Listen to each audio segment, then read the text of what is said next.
Hey, I'm Justin with VMP and I want to talk about throttle bodies. Everybody has questions about throttle bodies. They think their throttle body is bad, so I figured I'd take a minute to explain a couple things. This is a Twin Jet 69 throttle body, the evolution of our Twin Jet 67 throttle body. Very popular. We have sold thousands over the years.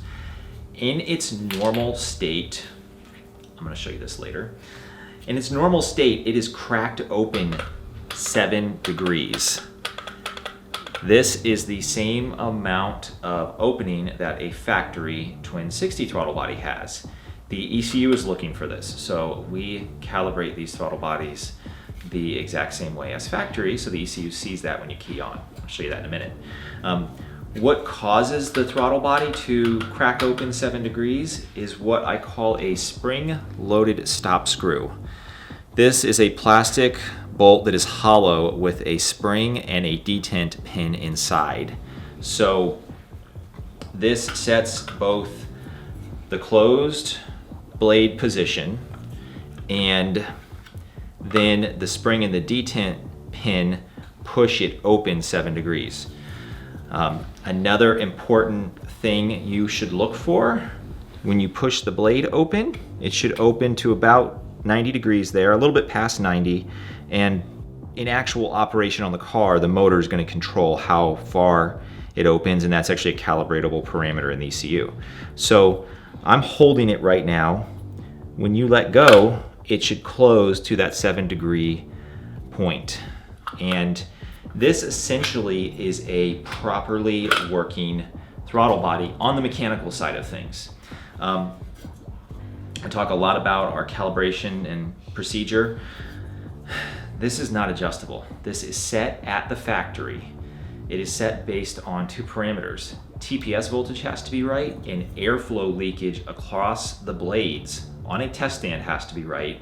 And actually kind of the third parameter is the blades can't bind. So I'm telling you all of this because there are a lot of used throttle bodies in the field and people always have concerns about them, and I want them to be able to quick visual check and say, okay, mine's functioning properly. Then how do we look farther into the issue?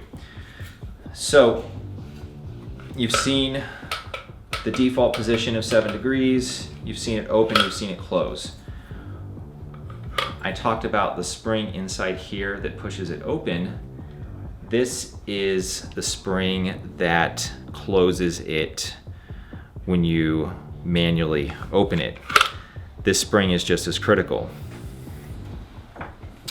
So, of course, I'm talking about a spring that you can't actually see. I've just unwound the spring and what you'll see here is you no longer have that force closing the throttle body. If someone improperly assembled this throttle body, same exact thing will happen. So it's a real easy fix. You can actually use needle nose pliers just to push on some of those square sections, but I have this handy dandy little tool. It's approximately 3/4 of a turn counterclockwise. You'll see the large side and the small side lock in. Now our throttle body's fixed. This is another important part. That spring here has to be working properly because the computer knows if it doesn't see the throttle body try and close itself with the help of this spring, it will detect a fail-safe condition. And like I said, people improperly assemble these. They try to adjust these. This is not to be user adjusted. The plastic screw usually breaks, and additionally, it'll also break because there's a set screw under the motor that holds it.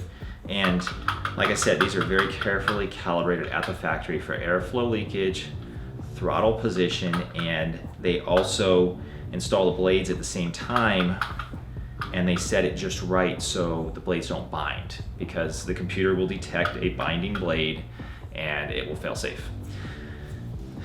Those are kind of the mechanics of a properly working twin jet throttle body. Let me show you what this looks like when you hook it up.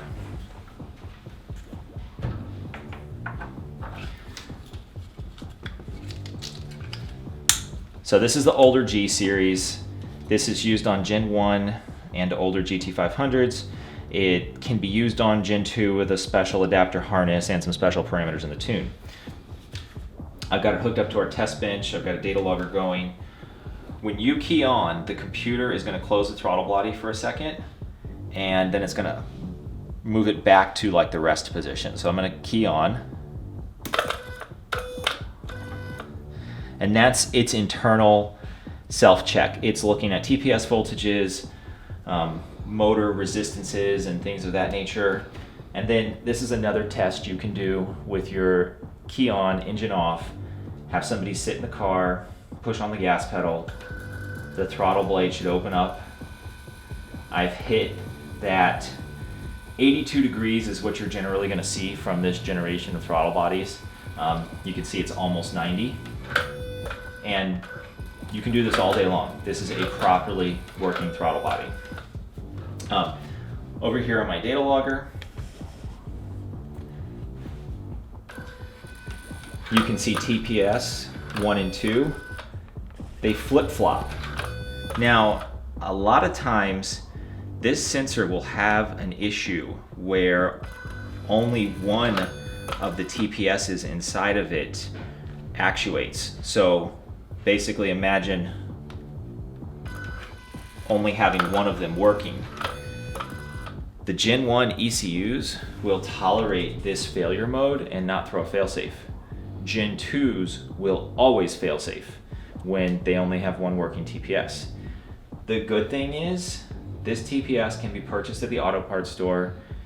You can swap it on. It's from an 07 to 14 GT500 or a V10 truck, and you can fix this part of your throttle body yourself at home.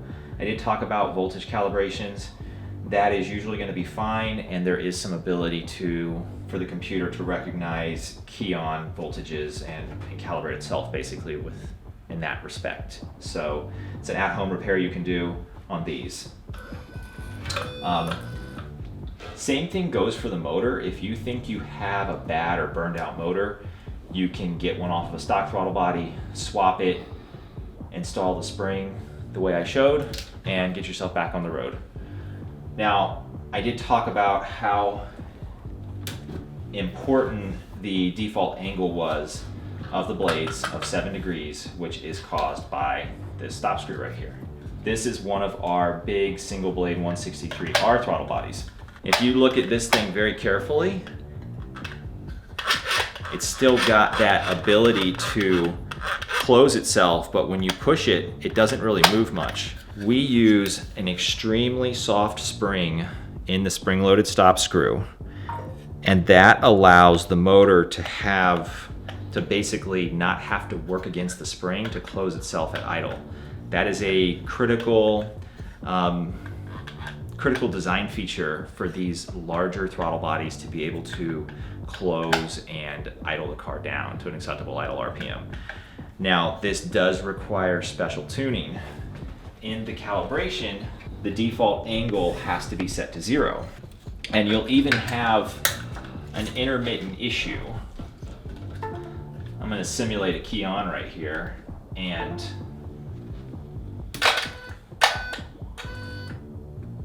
you just watch that throttle body pop open, kind of like the factory one with the factory 7 degrees, but the spring is so light, it won't always do that. I just closed it by hand. So until that parameter is changed, you can have an intermittent failsafe issue.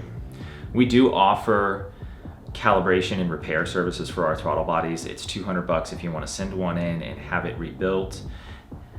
However, there are some basic things you can check and do at home. One word of caution when working with these throttle bodies: the motor of this generation is not as strong, and one of the things we found as soon as we started developing throttle bodies based on the native Gen 2 and Gen 3 electronics is they actually idle better and return to idle better because there's more mechanical advantage in the gearbox, has a better gear ratio, and it has a larger and stronger motor. So that is the hardest thing for a throttle body to do, is return to idle, because vacuum is highest, and the newer throttle bodies just do it more smoothly and more accurately.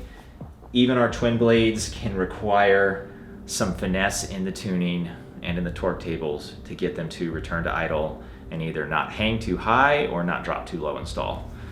Thanks for watching, everybody. Hope you learned something. I'll see you next time.